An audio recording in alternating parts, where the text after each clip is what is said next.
Hello everyone, this is Moses from Wilona's Cave, and I'm going to be talking quickly about my new upcoming Ultra-Lite TTRPG, the series of which is called Don't Overthink It RPG. This is going to be the fantasy version, the first one. I'll try to do as many other settings as I can.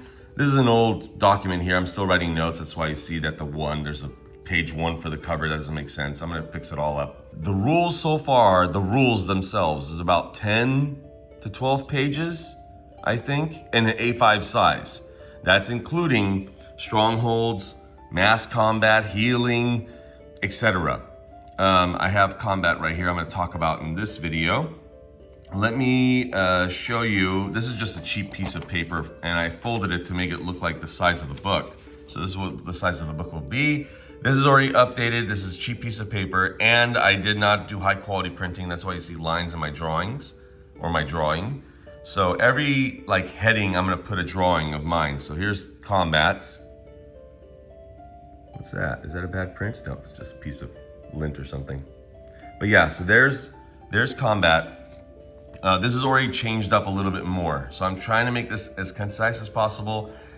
I thought it would be really cool to assign roles to players. Like you're in charge of the recruiting, defending, quartermaster, architect. I'm not too sure.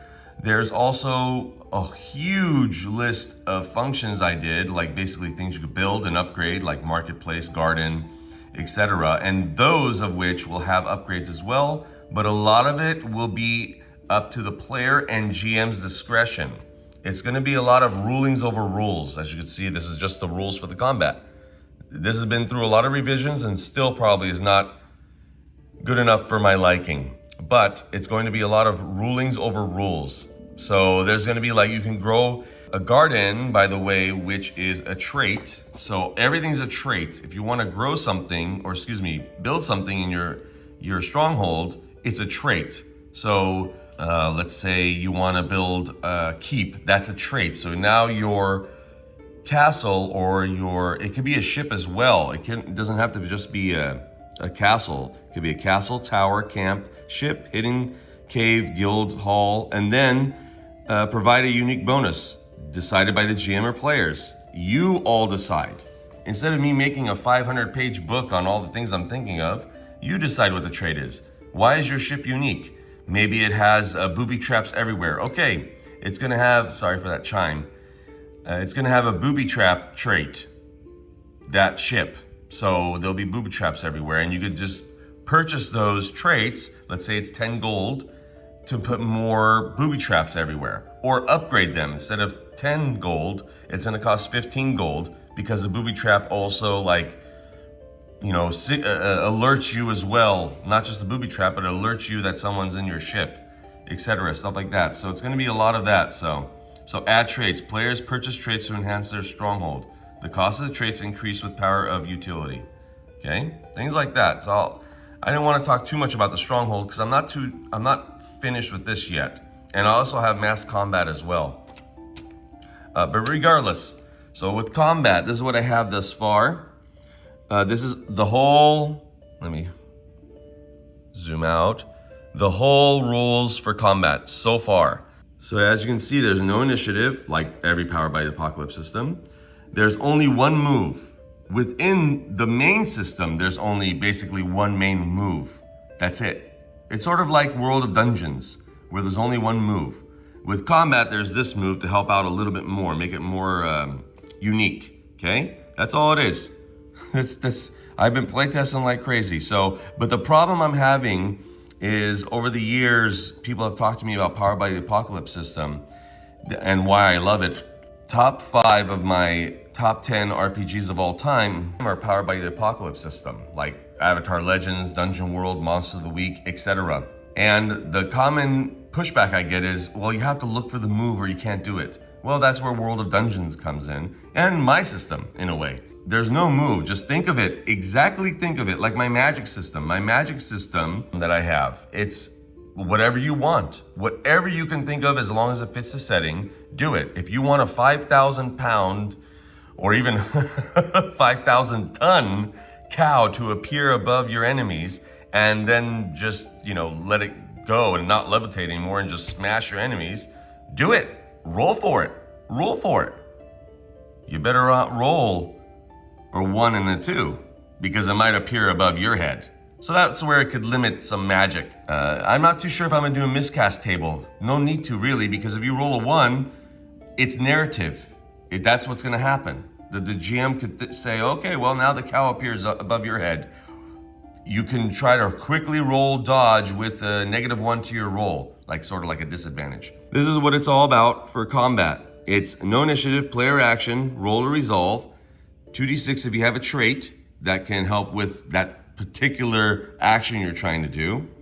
The damage is set by the GM. I thought I was gonna write a whole bunch of stuff. A broadsword has 2 damage, a dagger has 1, bow and arrow has this, an enchanted bow and arrow has that. And it just became, I'm like, why not just make a full RPG, which I'm already doing with Mystic Warriors? It's up to the GM or the player. Before you start, it's like, I have this weapon and this and this. How much damage do you think each should be? And that's it, okay? It's low HP and pretty much low damage as well. And things are 1 or 2 damage that I've played. It's not high damage, so then here's your advantages. Now here's another issue that I heard from people is, Moses, if there's no initiative, no one wants to do anything. Well, it takes not to be rude, but it just takes a good GM to figure that out. Okay, they get attacked, someone's charging them, etc. Create urgency, raise stakes, highlight immediate consequences, prompt direct choices, reinforce teamwork, encourage players to protect each other, reward action, show benefits for acting, punish inaction. If no one acts, narrate escalating danger. That's will make people overlook the no initiative part of this type of system, okay? It's like, who's gonna roll? There's no initiative. Who's gonna roll? You? What if I roll a 1 or a 2 and then something bad happens to me? No. Okay, well, let's see. The ogre charges towards you. It's club raised high. What are you gonna do? You're gonna get hit. What are you gonna do? Okay, I'll dodge. Okay, well then roll for dodge. Okay, you rolled a 5. You succeed clearly. The intended action works as planned. Then the ogre comes in and you narrate, like the ogre misses you, it falls over, now it may be prone. It's up to the GM. Make it look like and feel like a movie. This is all of the rules I've created, and I created a lot of, let me show you. In the back, I created a lot of tables, so you can see magic spell examples right here. This has already been updated, so if you're like, well, I don't know what to do, this is exactly what the spells are gonna be like. Okay, I summon a gust of wind to blow the bandits off balance. Okay, roll for it. I summon a rain cloud to extinguish the blazing fire. I summon a tiny flame to ignite the enemy wizard's scroll. I cast a charm to calm the frightened horse, etc. Roll for it. There's the magic. That's it. Simple. Okay? There's no spell book. Just roll for it. Whatever you want to do, as long as it fits the setting. It's not like, I want a magical television to appear. It's like, television? This is medieval times or fantasy times. Anyways, there's another one. Stronghold events. So this is a D20. So the GM could roll. If you have a stronghold, they can roll on this. This could be a bad roll result. Then they roll on this event, etc. So rumors and gossip, missing or kidnapped citizens, etc. Festival demands. And there's going to be a morale system for the citizens. Also, I put a link in this book, in my book, for it's an affiliate link to purchase the D20 random tables that I have, the hundreds of tables for fantasy. So instead of me continuing, that came about because I didn't want to make this book huge. And I'm like, you know what, just put that link. If they want more tables, random tables and stuff, they could just buy that separate PDF. That's gonna be it. It's nice and simple. It's gonna be a simple book, like I said. The main rules are in like 2 pages, really, 2-3 pages. But then, I went to combat and I went to strongholds and mass combat. Mass combat is what I'm working on now. I've been focusing on combat to get this squared away. I like it, and I like it that it's on 1 page. Is it perfect? Probably not, but that's up to you, GM. That's up to you. There's a lot of ultralight systems that are lean towards rulings over rules, okay? They don't provide everything. And in all honesty, it's humbling as a creator or designer, and it's also daunting because I want to make this, I want my book to answer all your questions because I'm afraid people are gonna go, this is lazy game design. Moses, you could have done more to help us out. It's like I bought some, oh, there we go. That linked up to this. This is going to be for free. There's gonna be no charge for this book.